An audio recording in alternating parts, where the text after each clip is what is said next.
Yang baru gabung di channel Pelita Hikmah ini, dukung channel ini dengan cara mengklik subscribe, kemudian hidupkan loncengnya untuk mendapatkan update video-video kami yang terbaru. Assalamualaikum warahmatullahi wabarakatuh. Perjalanan Rasulullah ke negeri Taif. Selama 9 tahun sejak kerasulan, Nabi Muhammad SAW telah berusaha menyampaikan ajaran Islam dan mengusahakan hidayah serta perbaikan kaumnya di Mekah. Namun sangat sedikit yang menerima ajakan beliau, kecuali orang-orang yang sejak awal telah masuk Islam. Selain mereka, ada orang-orang yang belum masuk Islam tetapi siap membantu Rasulullah Sallallahu Alaihi Wasallam. Dan kebanyakan orang-orang kafir Mekah selalu menyakiti dan mempermainkan beliau dan para sahabat beliau. Abu Thalib termasuk orang yang belum memeluk Islam, namun sangat mencintai Nabi Muhammad Sallallahu Alaihi Wasallam. Ia akan melakukan apa saja yang dapat menolong Nabi Muhammad Sallallahu Alaihi Wasallam. Pada tahun ke-10 kenabian, ketika Abu Thalib meninggal dunia, kaum kufar semakin berkesempatan untuk mencegah perkembangan Islam dan menyakiti kaum muslimin. Rasulullah Sallallahu Alaihi Wasallam pun pergi ke negeri Taif. Di sana ada suatu kabilah bernama Sakif yang sangat banyak anggotanya.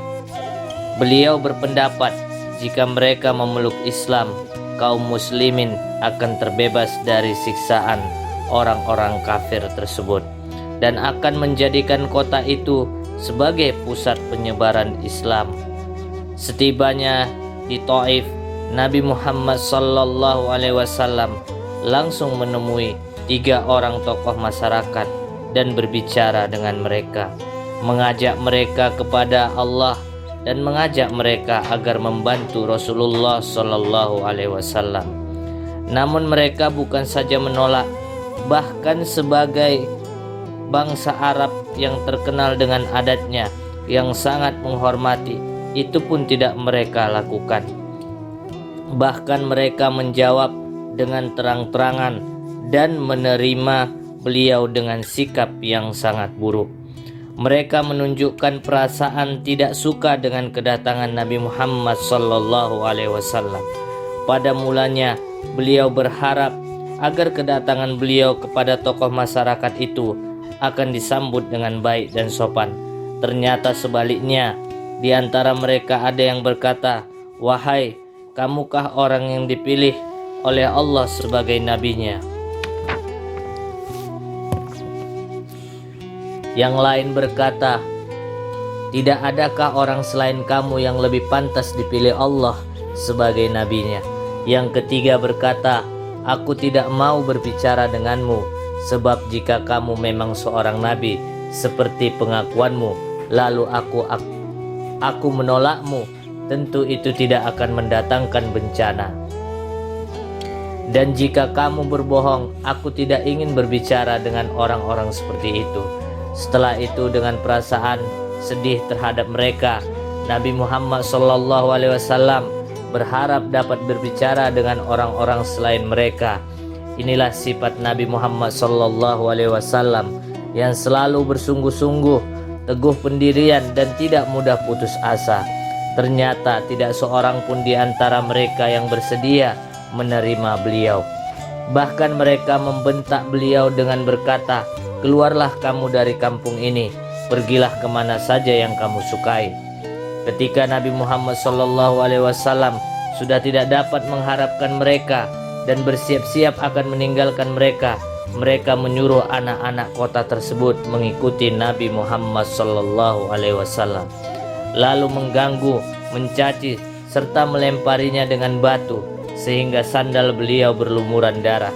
Dalam keadaan seperti inilah Nabi Muhammad SAW meninggalkan Taif. Ketika pulang, beliau menjumpai sebuah tempat yang dianggap aman dari kejahatan mereka. Beliau berdoa kepada Allah Subhanahu wa taala, "Ya Allah, kepadamulah kuadukan lemahnya kekuatanku, kurangnya upayaku, dan kehinaanku dalam pandangan manusia. Wahai yang maha rahim dari sekalian yang rahimin, Engkau Tuhannya orang-orang yang merasa lemah, dan Engkaulah Tuhanku. Kepada siapakah Engkau serahkan diriku? Kepada orang asing yang akan memandangku dengan muka masam, atau kepada musuh yang Engkau berikan segala urusanku? Tiada keberatan bagiku asalkan Engkau tidak marah kepadaku. Lindunganmu sudah cukup bagiku.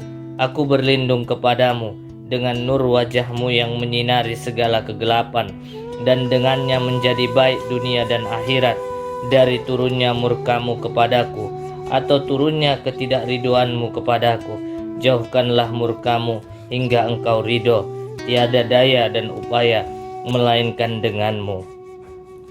Allah Subhanahu wa taala, penguasa seluruh alam, pun memperlihatkan keperkasaannya.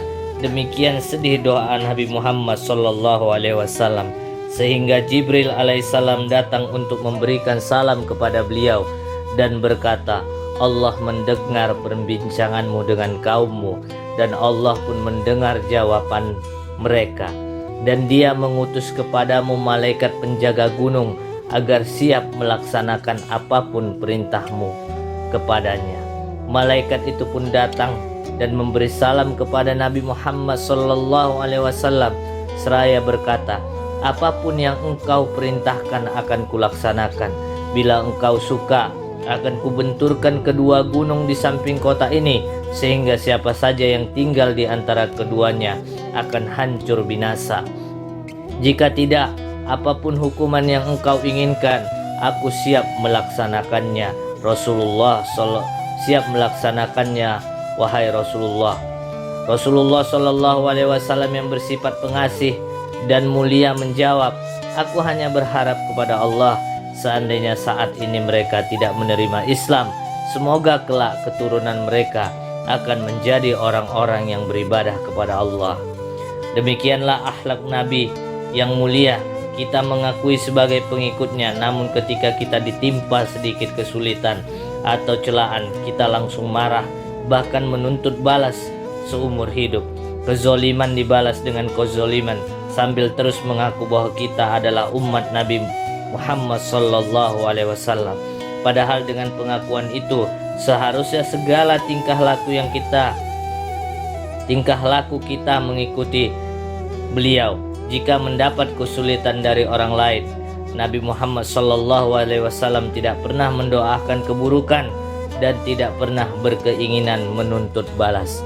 Demikianlah kisah perjalanan Rasulullah sallallahu alaihi wasallam di negeri Taif. Semoga kisah ini memberikan pelajaran bagi kita, sehingga kita dapat mengambil pelajaran dan menerapkannya dalam kehidupan kita sehari-hari, untuk tidak pernah membalas keburukan orang lain yang telah diberikan kepada kita, atau tidak pernah berkeinginan untuk bersikap buruk kepada orang lain. Terima kasih. Assalamualaikum warahmatullahi wabarakatuh.